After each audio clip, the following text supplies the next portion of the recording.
നമസ്കാരം, എല്ലാ പ്രേക്ഷകർക്കും സ്വാഗതം. ഇന്ന് നമ്മൾ സംസാരിക്കാൻ പോകുന്നത് ഒരു പ്രേതകഥയെക്കുറിച്ചാണ്. എന്നാൽ വെറുമൊരു പ്രേതകഥയല്ല, ഒരു നാടിനെ മുഴുവൻ വർഷങ്ങളോളം ഭീതിയുടെ മുൾമുനയിൽ നിർത്തിയ, അതിനു പിന്നിൽ അതിക്രൂരമായ ഒരു കൊലപാതകത്തിന്റെ കഥ കൂടി ഒളിപ്പിച്ചു വെച്ച് ഒരു യക്ഷിക്കഥ. തിരുവനന്തപുരം ജില്ലയിലെ മൈലമൂട് എസ് വളവിൽ രാത്രികാലങ്ങളിൽ വെള്ളസാരിയെടുത്ത് പ്രത്യക്ഷപ്പെടുന്നു എന്ന് പറയപ്പെടുന്ന സുമതി എന്ന യക്ഷിയുടെ കഥയാണിത്. സത്യവും മിഥ്യയും കെട്ടുപിണഞ്ഞു കിടക്കുന്ന ഈ കഥയുടെ ചുരുളുകൾ നമുക്കൊന്ന് അഴിച്ചു നോക്കാം. കഥയുടെ തുടക്കം 1953 ജനുവരി 28-നാണ്. അന്ന് രാവിലെ മൈലമൂട് എസ് വളവിന് സമീപത്തുള്ള ഒരു മരത്തിൽ ചാരിയിരിക്കുന്ന നിലയിൽ ഒരു സ്ത്രീയുടെ മൃതദേഹം കണ്ടെത്തുന്നു. കഴുത്തറുത്ത് അതിക്രൂരമായി കൊലപ്പെടുത്തിയ നിലയിലായിരുന്നു ആ മൃതദേഹം.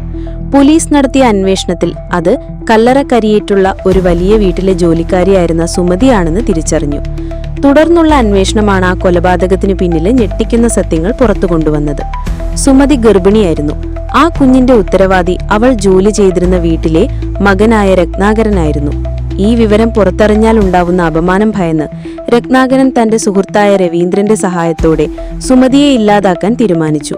ഒരു യാത്ര പോകാമെന്ന് പറഞ്ഞ് വിശ്വസിപ്പിച്ച് ആളൊഴിഞ്ഞ മൈലമൂട് എസ് വളവിലേക്ക് അവളെ കൂട്ടിക്കൊണ്ടുവരികയും അവിടെ വെച്ച് ഇരുവരും ചേർന്ന് അവളെ കഴുത്തറുത്ത് കൊല്ലുകയുമായിരുന്നു. ഈ കൊലപാതകത്തിന് ശേഷമാണ് മൈലമൂട് എസ് വളവിൽ വിചിത്രമായ സംഭവങ്ങൾ റിപ്പോർട്ട് ചെയ്യപ്പെടാൻ തുടങ്ങിയത്. രാത്രികാലങ്ങളിൽ ആ വഴി പോകുന്നവർ വെള്ളസാരി എടുത്തൊരു സ്ത്രീരൂപത്തെ കാണുന്നു. ചിലർക്ക് സ്ത്രീകളുടെ അലർച്ചയും കരച്ചിലും കേൾക്കാൻ തുടങ്ങി. ഈ കഥകൾ നാട്ടിലാകെ പരന്നതോടെ ആളുകൾ ഭയന്നു. രാത്രിയായാൽ ആരും ആ വഴി പോകാതെയായി. ഇതിനിടയിലാണ് ഈ കഥകൾക്ക് കൂടുതൽ പ്രചാരം നൽകിയ ഒരു സംഭവം നടന്നത്. 2 ചെറുപ്പക്കാർ ഒരു സ്കൂട്ടറിൽ ആ വഴി വരുമ്പോൾ ഈ രൂപത്തെ കണ്ട് ഭയന്ന് അപകടത്തിൽപ്പെട്ടു. ഇതോടെ സുമതിയുടെ ആത്മാവ് യക്ഷിയായി മാറി ആ സ്ഥലത്ത് അലഞ്ഞു തിരിയുകയാണെന്നും അവൾ പ്രതികാരം ചെയ്യാനായി കാത്തിരിക്കുകയാണെന്നും ആളുകൾ വിശ്വസിക്കാൻ തുടങ്ങി. ഈ സമയത്താണ് കേരളകൗമുദി പോലുള്ള പത്രങ്ങൾ ഈ സംഭവത്തിൽ താൽപര്യം കാണിക്കുകയും സുമതിയുടെ കൊലപാതകത്തിന്റെ പൂർണ്ണമായ കഥ പ്രസിദ്ധീകരിക്കുകയും ചെയ്തത്. ഇതോടെ ഈ യക്ഷിക്കഥയ്ക്ക് വലിയ പ്രചാരം ലഭിച്ചു. സുമതിയുടെ പ്രതികാരം, യക്ഷി സുമതി എന്നൊക്കെയുള്ള ചെറിയ കഥാപുസ്തകങ്ങൾ വരെ പുറത്തിറങ്ങി. കറുത്ത വാവ് ദിവസങ്ങളിൽ സുമതിയുടെ ശക്തി കൂടുമെന്നും അവൾ കൂടുതൽ അപകടകാരിയാകുമെന്നും വരെ കഥകൾ പരന്നു. എന്നാൽ ഈ ഭീകരമായ യക്ഷികഥകൾക്ക് പിന്നിൽ ചില യാഥാർത്ഥ്യങ്ങളും ഒളിഞ്ഞിരിപ്പുണ്ടായിരുന്നു. ഈ പ്രദേശം നന്നായി അറിയുന്നവർ പറയുന്ന ചില കാര്യങ്ങൾ കേൾക്കുമ്പോൾ ഈ കഥകൾക്ക് പിന്നിലെ സത്യം ഒരുപക്ഷെ മറ്റൊന്നായിരിക്കാമെന്ന് നമുക്ക് തോന്നിപ്പോകും. ഒന്നാമതായി, മൈലമൂട് എസ് വളവിലെ റോഡിനൊരു പ്രത്യേകതയുണ്ട്. അവിടെ ഒരു കയറ്റമാണ്. ശരിയായ ഗിയറിലല്ല വണ്ടി ഓടിക്കുന്നതെങ്കിൽ പെട്ടെന്ന് വണ്ടി നിന്നു പോകാൻ സാധ്യതയുണ്ട്. യക്ഷികഥകൾ അറിയാവുന്ന ഡ്രൈവർമാർക്ക് ഇങ്ങനെ വണ്ടി നിന്നു പോകുമ്പോഴുണ്ടാകുന്ന ഭയം സ്വാഭാവികമായും ആ കഥകളുമായി അവർ ചേർത്ത് വായിച്ചു.